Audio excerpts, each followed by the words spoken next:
Hi hello welcome to Yuvraj knowledge circle. ఈరోజు మన క్లాస్లో ఈక్విలిబ్రియం అండ్ ఈక్విలిబ్రియంట్ అంటే ఏంటో తెలుసుకుందామండి. ఫస్ట్ ఆఫ్ ఆల్ ఈక్విలిబ్రియం అంటే ఏంటో చూద్దాం. Equilibrium of a body means A state of rest under the effect of forces acting on the body. అంటే సింపుల్గా చెప్పాలంటే ఒక బాడీ మీద మల్టిపుల్ ఫోర్సెస్ అప్లై చేసినా సరే ఆ బాడీ అన్నది స్టేట్ ఆఫ్ రెస్ట్ పొజిషన్లో ఉంటే దాన్ని ఈక్విలిబ్రియం ఆఫ్ ఏ బాడీ అంటారు. అంటే ఒక బాడీ మీద మల్టిపుల్ ఫోర్సెస్ అప్లై చేసినా సరే అక్కడ రిజల్టెంట్ అన్నది జీరో అవ్వాలి. రిజల్టెంట్ అన్నది జీరో ఎలా అవుతుంది? అక్కడ యాక్ట్ చేసిన ఫోర్సెస్ అన్నిటిని సమ్ చేస్తే జీరో రావాలి. అప్పుడు మాత్రమే రిజల్టెంట్ అన్నది జీరో అవుతుంది. ఓకేనండి, దాన్ని ఈక్విలిబ్రియం అంటారు. ఈక్విలిబ్రియం ఆఫ్ ఏ బాడీ అంటే ఏంటంటే దాని మీద మల్టిపుల్ ఫోర్సెస్ అప్లై చేసినప్పటికీ ఆ బాడీ అన్నది రెస్ట్ పొజిషన్లో ఉంటే దాన్ని ఈక్విలిబ్రియం అంటారు. నెక్స్ట్ ఈక్విలిబ్రియంట్ అంటే ఏంటంటే equilibrant of a system of forces, a single force which will balance the whole system, that is bring the system into equilibrium. అంటే ఒక సిస్టమ్ ఆఫ్ ఫోర్సెస్ అంటే మల్టిపుల్ టైప్స్ ఆఫ్ ఫోర్సెస్ అన్నది ఒక body మీద apply అయినప్పటికీ ఒక single force అన్నది which will balance the entire system brings into the equilibrium condition.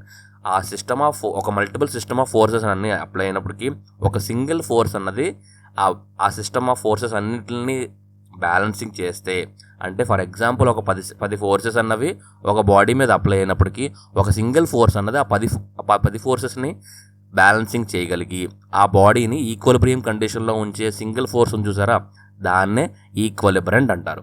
దాన్నే మనం దగ్గరగా రిజల్టెంట్ మ్యాగ్నిట్యూడ్ అని కూడా అనుకోవచ్చు. ఓకేనండి, నెక్స్ట్ వచ్చేసరికి రెజల్యూషన్ ఆఫ్ ఫోర్సెస్కి అండ్ కాంపోజిషన్ ఆఫ్ ఫోర్సెస్కి డిఫరెన్స్ చూద్దామండి. అసలు first of all resolution of forces అంటే ఏంటో చూద్దాం. రెజల్యూషన్ ఆఫ్ ఫోర్సెస్ అంటే ఏంటో చూద్దాం. రెజల్యూషన్ ఆఫ్ ఫోర్సెస్కి వచ్చేసరికి the process of replacing A single force by 2 other forces in a convenient direction. జాగ్రత్తగా వినండి. Resolution of forces, composition of forces quite opposite. దీంట్లో రెజల్యూషన్ ఆఫ్ ఫోర్సెస్లో ఏం చేస్తుందంటే ద రెజల్యూషన్ ఆఫ్ ఫోర్సెస్ ఏ ఒక సింగిల్ ఫోర్స్ని 2 లేదా అంతకన్నా ఎక్కువ మినిమం 2 ఫోర్సెస్ కింద విడదీయాలి. ఒక సింగిల్ ఫోర్స్ని 2 ఫోర్సెస్ కింద విడదీస్తే దాన్ని రెజల్యూషన్ ఆఫ్ ఫోర్సెస్ అంటారు. Without changing the effect on the body. ఈ ఒక ఫోర్స్ యాక్ట్ అవుతుందండి, ఒక బాడీ మీద ఒక ఫోర్స్ యాక్ట్ అవుతుంది. ఆ ఫోర్స్ని మనం ఏం చేస్తాము అంటే 2 ఫోర్సెస్ కింద విడగొడుతున్నాం. అంటే ఒక 10 న్యూటన్స్ ఫోర్స్ని 5 న్యూటన్స్ ఫోర్స్ కింద విడగొడుతున్నాం. ఆ విడగొట్టినప్పటికీ ఏమవ్వాలంట, అక్కడ ఆ బాడీ మీద ఏదైతే ఎఫెక్ట్ ఉంటుందో ఆ ఎఫెక్ట్ ఎటువంటి చేంజెస్ అవ్వకుండా విడగొట్టగలిగితే దాన్ని రెజల్యూషన్ ఆఫ్ ఫోర్సెస్ అంటారు. జాగ్రత్తగా మళ్ళీ ఒకసారి చెప్తున్నాను, జాగ్రత్తగా వినండి. రెజల్యూషన్ ఆఫ్ ఫోర్సెస్కి వచ్చేసరికి ఏంటంటే ఒకే ఫోర్స్ని 2 ఫోర్సెస్ కింద విడగొట్టాలి. the process of replacing a single force by 2 other forces in any convenient directions. అంటే అది మ్యూచువల్లీ పర్పెండిక్యులర్ అవ్వచ్చు, ఏ డైరెక్షన్ అవ్వచ్చు. అది ఎలా ఉండాలంట మళ్ళీని without changing the effect on the body is called resolution of forces. అర్థమైందంటే రెజల్యూషన్ ఆఫ్ ఫోర్సెస్. ఇప్పుడు కాంపోజిషన్ ఆఫ్ ఫోర్సెస్ గురించి చూద్దాం. కాంపోజిషన్ ఆఫ్ ఫోర్సెస్ కూడా సేమ్ అలాగే, క్వైట్ ఆపోజిట్. కాకపోతే ఈ రెజల్యూషన్ ఆఫ్ ఫోర్సెస్కి quite opposite.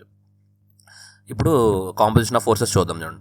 The process of replacing 2 or more forces by a single force without changing the effect on the body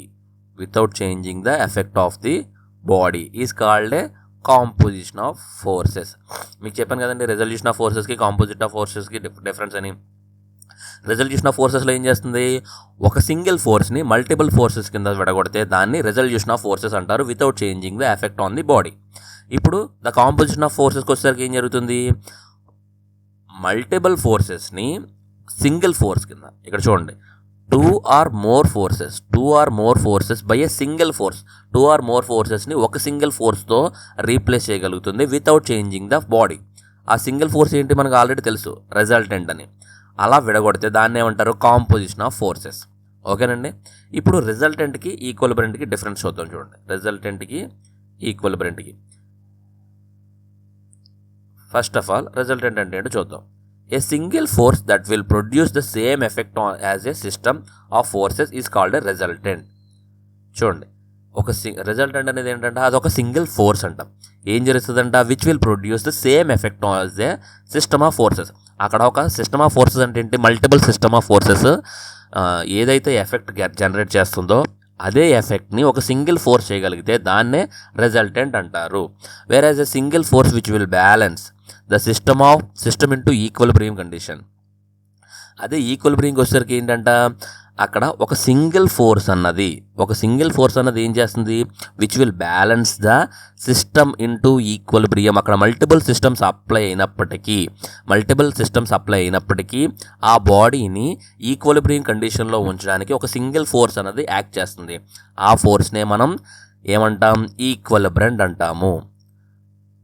అర్థమైందండి difference రిజల్టెంట్కి ఈక్విలిబ్రెంట్కి. Resultant అంటే ఏంటి, అక్కడ ఎన్నైతే ఫోర్సెస్ యాక్ట్ అవుతున్నాయో అన్ని ఫోర్సెస్కి సమానంగా ఒక ఫోర్సే సమాధానం చెప్తే దాన్ని రిజల్టెంట్ అంటారు.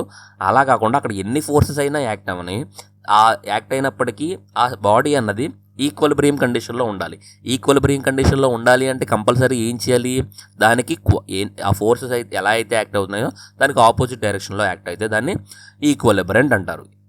అల్టిమేట్గా ఏం చేయాలి, ఆ బాడీని ఈ ఈక్విలిబ్రియం కండిషన్లో ఉంచాలి, అంటే రెస్ట్ పొజిషన్లో ఉంచాలి. అర్థమైందండి. Thank you.